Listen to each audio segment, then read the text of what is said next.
As the conversations around English language proficiency ramped up several months ago, OIDA maintained that at the end of the day, all of this comes down to safety. If you're going to operate an 80,000-pound vehicle on public roadways, you've got to be able to read road signs and communicate with law enforcement and others.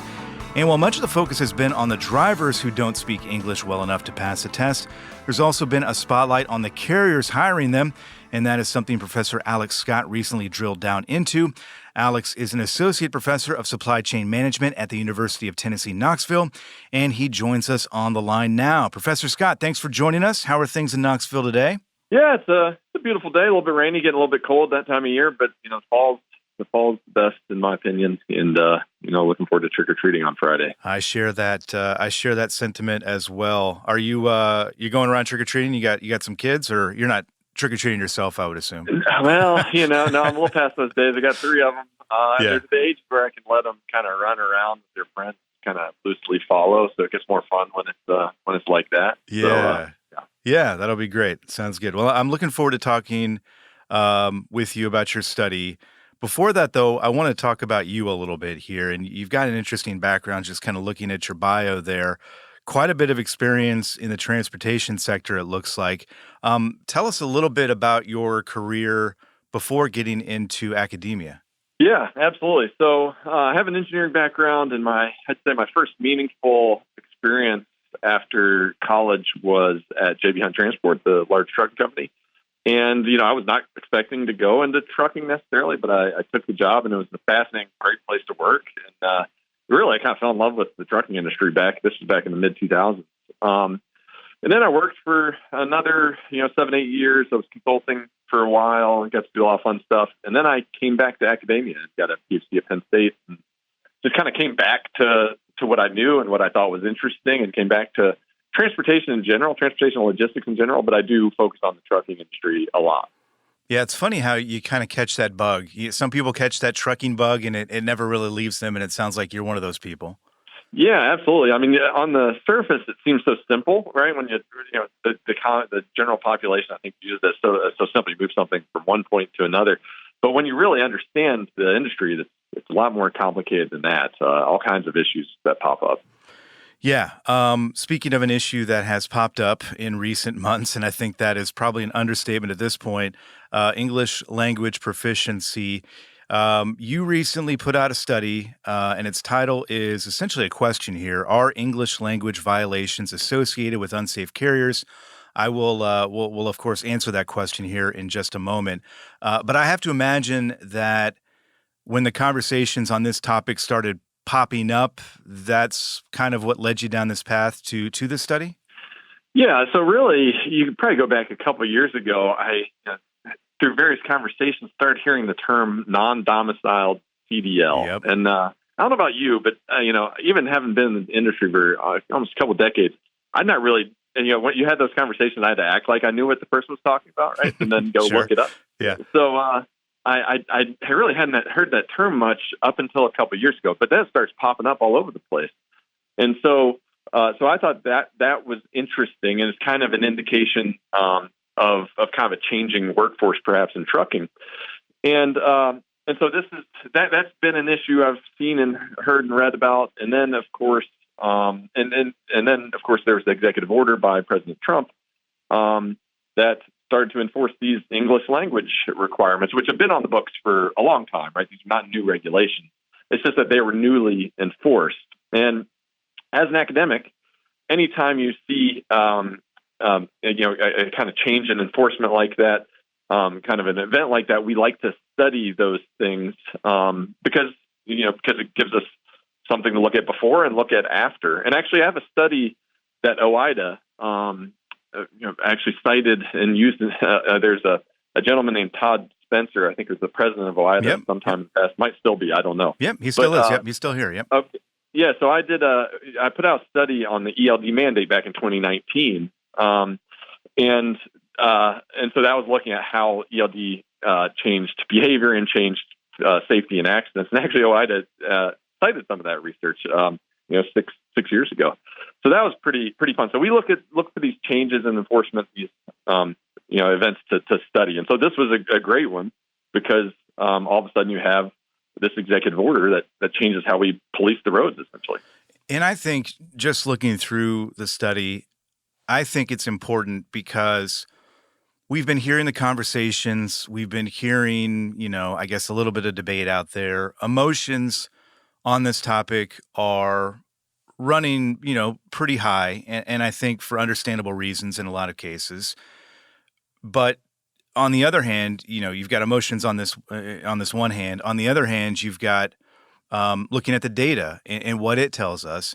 And I'm going to ask you this, and I think I know what the answer is, but based on the title of your study here. But what did you set to find out? Because again, emotions are one thing and feelings are one thing, but looking at data and the actual facts can actually shape those conversations. So what did you look to seek to find out at the beginning here? Yeah, and as an academic, I'm a disinterested kind of third party that wants to take an objective view. And yeah, as you say, it's easy to have emotions about this, but also it's really important that we have safe roads. And it's also important to understand that driving an 80,000-pound truck down the roads that we all share the roads with is a privilege. It's not like a human right, right? So we're not talking about human rights here. We're talking about a privilege to be able to operate a truck, and we want those trucks operating safely. And so the question was just simply, well, let's just look at these violations and who is trying to get an understanding of who is committing these violations. Then look at are these the drivers with these violations? One, are the inspections that they have, do they indicate other violations? And also, then are the carriers that they are working for, do they also have worse safety scores than, say, a comparable population of other carriers that don't have those violations? And so that's a very clear, simple, empirical question. And to be honest with you, I didn't know what the answer was going to be. I mean, of course, as an academic, I approach things not knowing what it's going to be, and then just do summary statistics, summary analysis of it, and say, well, let's get a clear view of it. And so that was really the goal of it. And the data you went through was FMCSA data and other things that are out there, right? Yes. So I've been working with FMCSA data of a variety of sorts for, like I say, probably over a decade now. And so I have a long-standing database, but I've been working with this data for a long time, different research studies. So this would be inspection data. This would be carrier census data that's also with FMCSA. And then, looking at the specific violations, we can look at violation codes and then look at other violations that occur. So yes, roadside inspection data is the primary source. So let's pull back the curtain. Again, the title of the study here is Are English Language Violations Associated with Unsafe Carriers? The big takeaway, I think, here, and I guess the short answer to that question is yes, right? So what was the big takeaway here? What did you find out from going over all the data? Yeah, so first I looked at, so it really, one of the ways it came about was looking at, so I read an industry article talking about these violations, just the number of violations. It said something about an uptick of violations in August or something. Right. But that was essentially all we knew. And so I was like, okay, well, let's pull back the curtain a little bit. And so the first step was, okay, where are these violations occurring? Right? I couldn't find any sources talking about that. So let's look at where these violations are occurring. Where is this executive order being enforced? So I asked that question. Then I asked, okay, in these inspections, are there more violations in total, even if we remove the ELP violations out of it? Are there more violations in total? And then let's look at the basic safety scores, the basics of these carriers, and see if there are differences there. So the first finding was looking at enforcement. And I guess this one's it's not terribly surprising, although part of it is kind of surprising. But you see enforcement that varies quite a bit across states. Huge variation in enforcement across states. I think the ones that really jump out at you is you see, say, Wyoming and Texas seeming to have the strongest enforcement. At least they had the most violations, which would indicate enforcement. And then on the other end, you had, say, California, who appears to not be enforcing it at all. And actually, the statistic that surprised me is that if you look at before the executive order went in place, so you look at 2025, before May 1st, the number of ELP violations, California actually cited more violations in that period than they did from May through September of that year. So before the executive order, they actually had more ELP violations cited by state inspectors than afterwards. Did you figure out why? Or what's going on there? Oh, well, they're Yeah. quite clearly not enforcing it. Yeah. Yeah. It's a conscious decision not to enforce it. Right. Because Okay. even if you want to look at a comparison group, so I looked at U.S. inspectors in the state of California, right? So these are federal inspectors, not state inspectors in the state of California. They cited them at a much higher rate than California inspectors in the state of California. So there's clearly some type of, I that's all I know from the data, but you can infer what you want from what that says. Yeah. Yeah. That's interesting on a number of levels. And I think it raises more questions maybe than answers right now too, in a number of respects. The thing about your study, and again, kind of looking at the overarching thing here, is again, looking at the safety aspect of this, because that has been OIDA's stance from the jump, is that, if you're going to be operating an 80,000-pound vehicle on public roadways, you need to be able to understand road signs. You need to be able to interact with law enforcement and others that you obviously interact with on the roadways. The thing that you emphasize here, and I think this is an important note here, that the findings don't really suggest that a lack of English proficiency causes these violations or poor carrier safety scores. You look at the carriers here, and that's really kind of what you're focusing on, and that, if they're flouting the English language proficiency rules and regulations, you could basically infer that they are probably flouting other rules and regulations as well. Can you talk a little bit about that? Yeah, absolutely. So going to the findings, what was very clear is that in an inspection with an ELP violation, there were also significantly more other violations, including the worst ones: out of service violations, driver out of service violations, these kinds of things. And also then the carrier scores with those ELP violations were much higher on a couple of important measures. I think unsafe driving and vehicle maintenance were the two that really popped out, compared to carriers that did not hire or did not have drivers with ELP violations. So there's a clear safety difference across the board here. Now, what is that? Is that due to, as you say, is English language, is that the causal reason that there may be these worse safety scores? I wouldn't. That does not seem to be likely to me. I think, of course, stranger in a strange land, if you were put on a new world and had no idea what these signs meant, that you probably would be a less safe driver if you had no idea what a sign meant or anything. But that's probably not true for most of these drivers. They probably at least understand the basics of the signs. But what it does point to is that the carriers that are employing drivers who can't speak English do have much worse safety scores, so are much more likely to flout the rules and regulations, often horribly so. And being someone who has spent a lot of time kind of looking at these cases, right? I do work where I get to see a lot of confidential stuff. And so there are certainly carriers out there who operate unscrupulously. And if you're going to operate unscrupulously, who is the easiest to get to do, or to perhaps even force into doing things that are against the rules and regulations?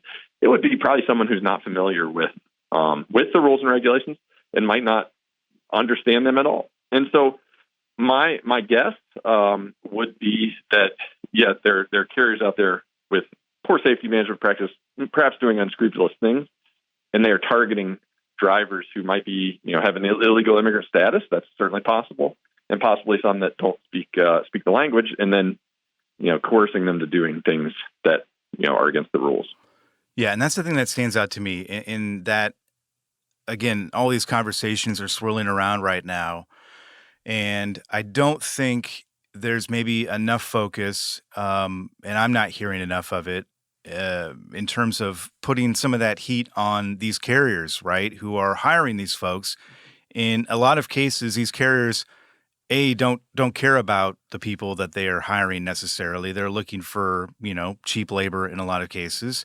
And they clearly don't care about safety. That's kind of the takeaway that I see from your study here, is that it's not hard to put those puzzle pieces together and look at these carriers and realizing that they are taking steps that are detrimental to safety across the board. Is that a safe leap to make, I suppose? I would agree with you. I mean, I like I say, I read and see things that most people don't get to, and there are egregious instances of this that go on all the time. And so you have private enforcement, you have public enforcement. So the FMCSA tracks these things through roadside inspections and whatnot, but they're a big federal agency that really isn't funded to be doing like real-time, day-to-day tracking of a carrier. And so they'll often have these indicators of unsafe behavior, but those can take months to capture. And eventually what happens is these carriers just go out of business, right? They operate for a few months or a year or two, get bad scores, and then they just go out of business, start another one. Yeah, shell game, yeah. It totally, and that happens quite frequently. A huge issue is that you have insurance minimums that are only $750K. Often it's usually $1 million is what's required for carriers. And so that insurance minimum often doesn't, won't capture all the damages caused in, say, a bad accident. So you have several issues going on here. But I think private enforcement safety is important, and I think undervalued and not enough, of a microscope on that. Well, yeah, and there's a consensus, I think, for the most part, that enforcing this rule or regulation is a good move, that it is going to help with safety.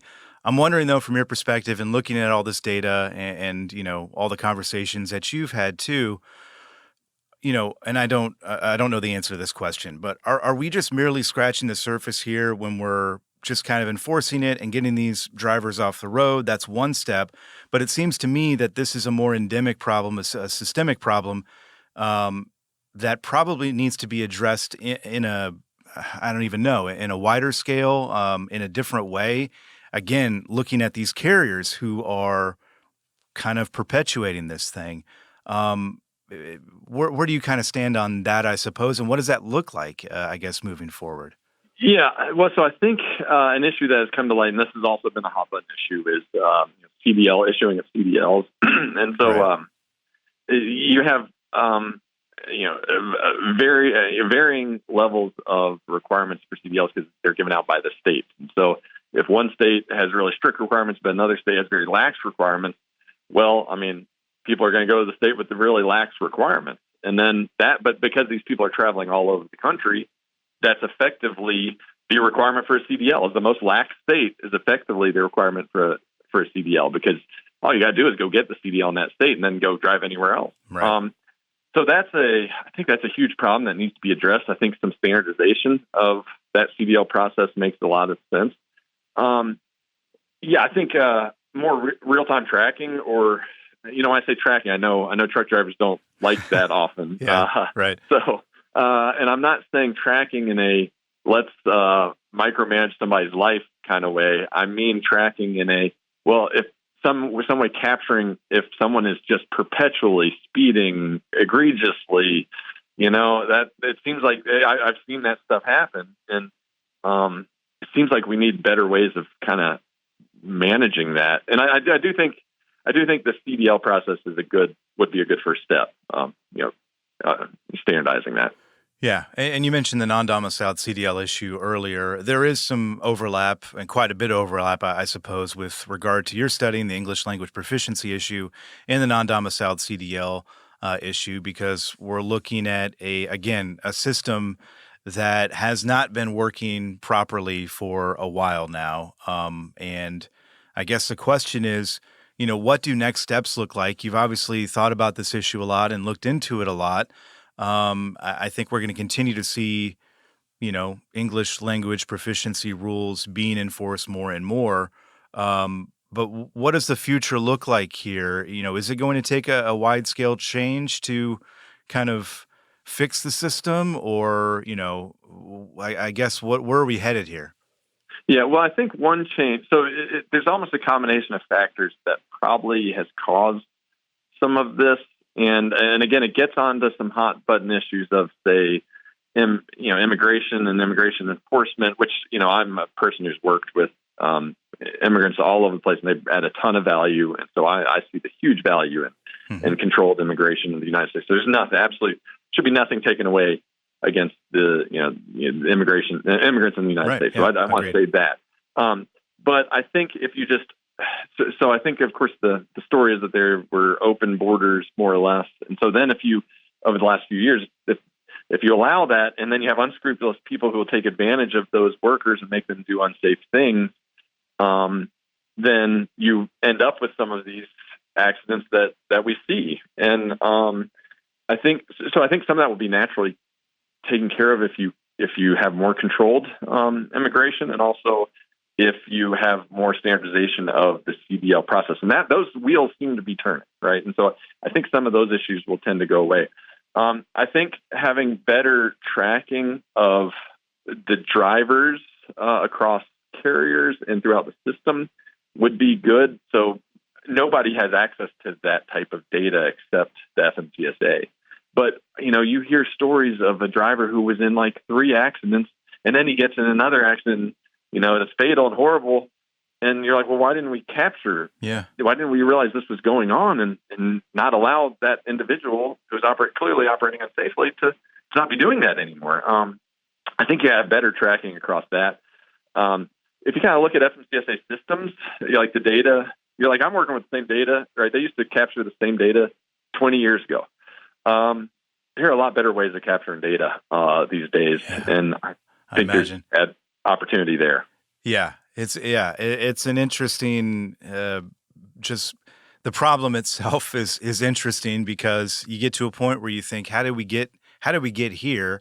And to your point, I think there's been a bit of a lack of oversight with a lot of these things that, we're seeing some more of now.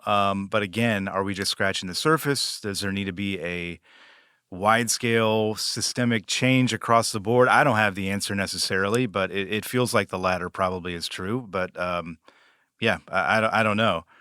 Well, here's one other issue I think, and so I think driver pay is an issue in trucking. If you look at driver pay per hour per mile, I actually say per hour worked over the last couple of decades, it's always been trending down or flat, especially if you put it in real terms. Yeah. And so we talk about things like driver shortage and whatnot, but I mean, we need if you pay more, if the pay were higher for truck drivers, then more people would be coming into the industry. It's a retention problem. Yeah.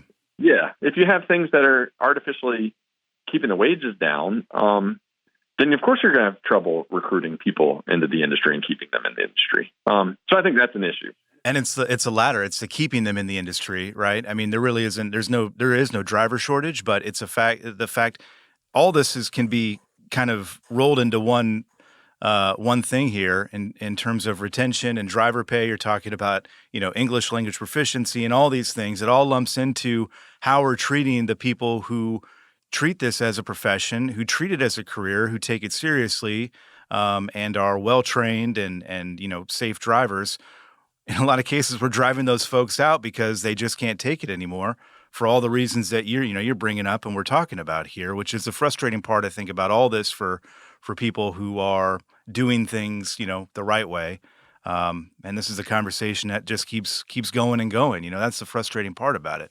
Yeah, completely. And to that last point you make about doing things the right way, if you have an unscrupulous manager or carrier and doing some of these things that we've been talking about, they can do things at a cheaper price and undercut people who are doing it the right way. And so that then drives people who are doing the right way out of the industry. And it's just a whole waterfall problem. Yeah, all I can do is sigh sometimes, but that's what it is. Hey, real quick, the ELD study that you did in 2019, and I think it's interesting because you are looking at these issues from a safety perspective. And again, that's what OOIDA, that's where they come in on so many of these issues. Just real quick to, the ELD study, what was the big takeaway there? Yeah, so we looked at the enforcement. I think it was in late 2017 is when the ELD mandate went into effect. So we looked at before and after. We looked at violations before and after. Then we looked at accidents before and after. And what you see is, and this is actually probably my favorite study because the data were so clear, but you see a huge drop-off in hours of service violations after the mandate went into effect, which I think everybody would expect that. But you see a huge drop-off of that. Well, if the violations for hours of service are what is causing so many accidents, well, and you see a huge decrease, then you would also see a huge decrease in accidents. And we did not see that, right? I plotted it all out. I did statistics and analysis on the accidents. Arguably, Well, I think it was too noisy. They clearly did not go down. I don't want to say they went up, but I'm just going to say they clearly did not go down after the mandate. And so you see this after the enforcement. And so the story is that, yes, the ELDs certainly reduced our service violations. Did they reduce accidents? Sure doesn't seem like it based on that, where we looked at it for I think the next year after the mandate went into effect. Now, that's not to say ELDs are bad. I think there's a lot of value that ELDs provide in terms of tracking and making sure people aren't doing egregious things. But yeah, that was the main finding of it. Yeah, that's interesting. What else are you working on right now? Anything of interest to our truck driving friends out there right now? Any other issues that you're thinking about maybe looking into? Yeah, sure. I mean, a big thing I've been working on is sustainability. I know that's a bad word in some circles right now, but that comes and goes, right? There's a wave that one follows. But basically, you have all these companies that were at least going to have to report their emissions. Some of that's been delayed, but I think it'll come back. But having to report their emissions, and all of your truck drivers that you're talking to are a source of some of those emissions because they're moving stuff throughout the supply chain. And so companies have to measure those things. And how can we efficiently measure emissions associated with truck movements? I think that's because we don't want people reporting actual fuel use. That's going to be very cumbersome. But we want an efficient way of doing that. So that's one thing I've been looking at, sustainability in trucking. I have a former PhD student digging more into this ELP data. The ELP data was for this study and seeing if we can get some more interesting things out of it, like are carriers migrating to places that aren't enforcing it. That's a thought. So anyways, yeah, a variety of different things going on. Yeah, let us know what you find there, because we'd love to have you back on to talk about that, depending on, whatever you find out from that. But this is obviously a hot button issue right now. Appreciate you looking into it. Appreciate you coming on the show here and talking to us about it as well. And I think we learned something, which is the goal for all these things. So we thank you for your time. Yeah, thanks for having me, Scott. Thanks for listening. Today's episode of Trucking with OOIDA was brought to you by a dedicated team of people. That includes Jim Fetzer, Tennille Flick, and Kim Boren. You can listen to new episodes and extended interviews on your favorite podcast platform and on the OOIDA YouTube page. Please subscribe while you're there. If you've got thoughts, we'd love to hear them. Call us at 1-800-324-6856 and leave a message, or send us an email to podcast@ooida.com, and we might include it on the show.